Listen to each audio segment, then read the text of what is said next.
Hello class 1, it's Mrs. Keightley here and I'm in the woods. And I'm in the woods because I want to read you a story that is set in the woods. My story is called Little Red Riding Hood.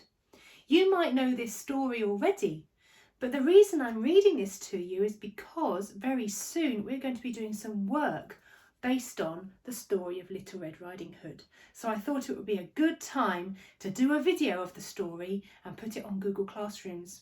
And after you've listened to this story, don't forget to do my quiz. Here we go. Little Red Riding Hood by Mara Alperin. Illustrated by Loretta Shower.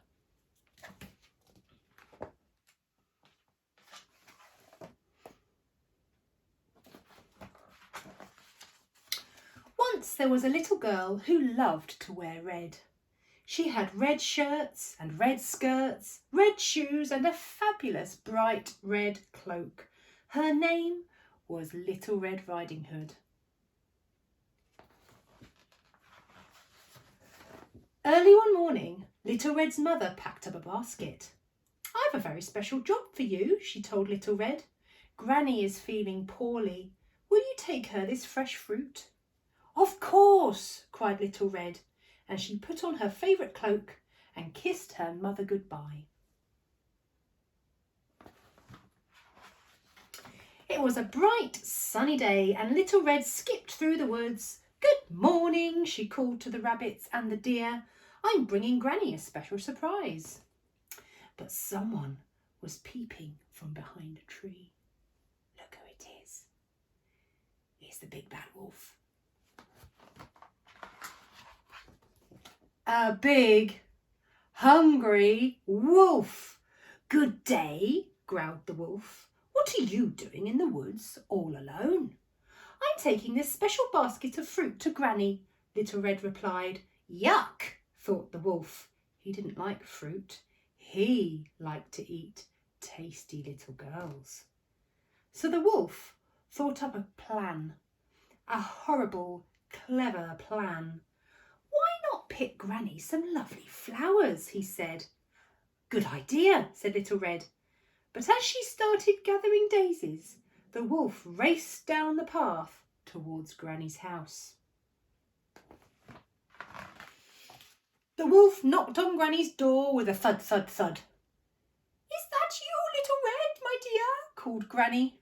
"Yes," squeaked the wolf. "Let me in. It's breakfast time." "Oh, goody," said Granny, opening the door. "What are we having for breakfast?" "You," cried the wolf.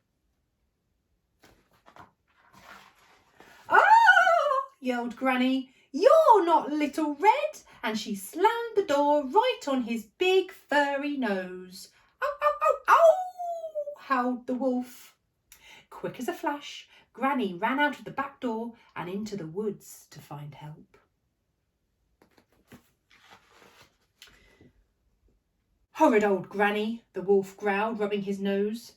But now he could put his terrible plan into action. So when Little Red knocked tap, tap, tap on Granny's door, it was a deep, scratchy voice that answered.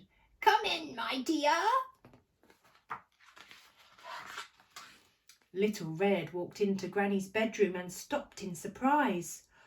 "Why, Granny," she said slowly, "what big ears you have."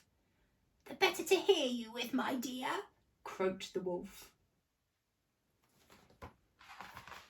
"And Granny," Little Red said carefully, "what big hairy arms you have." "The better to hug you with, my dear," growled the wolf. "But Granny," Little Red whispered, "what big teeth you have." "The better to eat you with, my dear," snarled the wolf, and he pounced at Little Red. Just at that moment, the door burst open. In rushed Granny with the woodcutter. "Stop right there!" yelled Granny. "Put her down now," bellowed the woodcutter, "or we'll chop you up and turn you into a birdhouse." With a terrified howl, "Oh!" The wolf jumped out of the window and ran far, far away, never to return. Phew.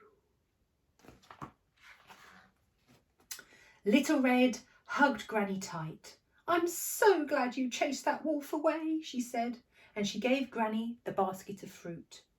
"What a day of excitement," laughed Granny. "Now let's all have breakfast." Ah, isn't that a lovely story? You can watch it a few times, my video, and get to know the story really well so that when we come to do our lessons, you'll be ready for our learning. See you soon. Bye.